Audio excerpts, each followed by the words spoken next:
to another episode of Learn Wine, Love Wine.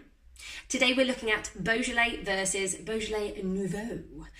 So for those of you who have never heard of Beaujolais, basically Burgundy, one of the famous regions in France, which is more in the north. If you go literally just south of Burgundy, you will find Beaujolais. Now, I've touched on Burgundy before, famous for two grape varieties, one white, one red, if you can remember. The white is Chardonnay, the red is Pinot Noir. So that helps you with Burgundy. It does not help you with Beaujolais. So Beaujolais is famous for a grape variety called Gamay. Very different. Very light-bodied, low tannin, really fruity, really easy drinking, flavours of banana and kirsch and cinnamon. So that's, if you're looking for something that you can chill down a little bit and enjoy, Beaujolais is the one for you. However, Beaujolais has had a bit of a revival. In the 1980s, the Gang of Four, if I can remember all their names, Marcel Lapierre, Guy Breton, Jean Foyard and Jean-Paul Thévenet, if you want to look them up, really looked at how they could take Gamay and make it seriously. More oak, more traditional winemaking processes, a lot more natural winemaking, and now you find incredible Beaujolais. You will find them in the top 10 villages. We call them crus. So the 10 crus of Beaujolais. Morgon would be one. You could look up Fleury, Moulin-à-Vent, and this is where you're going to get the best grapes planted on best soils with the best winemakers. So have a little look. Those 10 crus are not allowed to make Beaujolais Nouveau. Beaujolais Nouveau is a fun, silly, maybe kind of marketing exercise. The third Thursday in November, the wine is allowed to be released as Beaujolais Nouveau. You will only get this from areas of Beaujolais or the 30 other villages that are not considered the top 10 crus, okay? So the top 10 crus, spend your money, enjoy a serious bottle, but you won't find this in their Beaujolais Nouveau.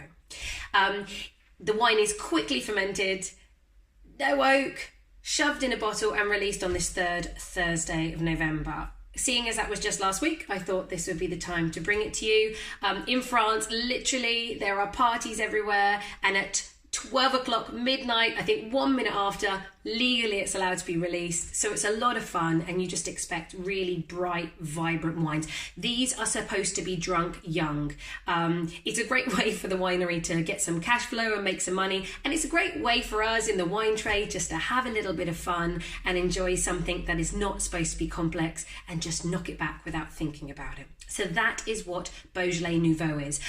One winemaking practice for any wine geeks who want to learn a little bit more would be carbonic maceration. So the reason why the wine is often so much fruitier and fun and softer tannins is they go through a process where the fermentation happens inside the grape, which I think is kind of cool. So instead of yeast converting the sugar into alcohol, the grapes are just left in a tank with carbon dioxide, so no oxygen, and because of that it forces the grapes to start doing that fermentation naturally inside. So no tannins are involved, and eventually the grapes just burst open, and at that point they take the juice. So you get just fresher, fruitier, more vibrant style of grape juice. So see if that sounds good. So today I just decided, I just like the label. There you go, Beaujolais Nouveau. We're not doing anything serious here. This is from M&S. This is the 2018. For anyone who's interested, 2018 was supposed to be a spectacular vintage. Anyone who's taking the Beaujolais wine seriously, so was 2017. I believe 2015 and 2009, if you can get your hands on any. So keep that in mind. This should not be drunk much later than next year. You know, we want to get it now. It's not going to get any better. This was £8 from M&S.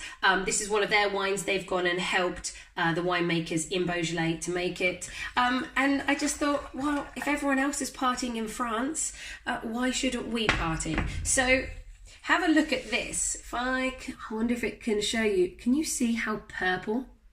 Instead of it being kind of red, there you go. You can really see when they spin it around. It's a really vibrant wine. It's had no time to age. It's had no oak. This is just pure fruity indulgence. And you know, it smells, sorry. Does anybody ever have the Hubba Bubba bubble gum? Yeah, I don't know. The really strawberry Hubba Bubba. This is all boiled sweet pear drops. That banana I mentioned earlier, and really vibrant strawberries and raspberries. It's sweet, it's juicy, it's not complex. There's nothing else I can say about this. Let's give it a go.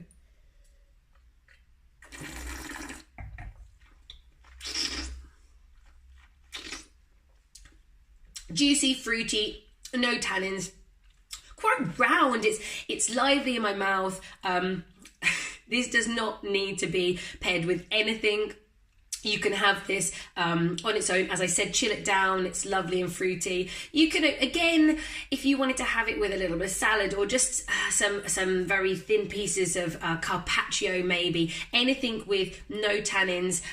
But I would just knock this back with friends and have some good conversation.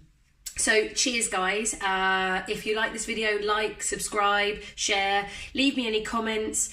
If you want me to do a specific grape variety, I am happy to do that. So ask away and enjoy whilst Beaujolais Nouveau is in season. Cheers.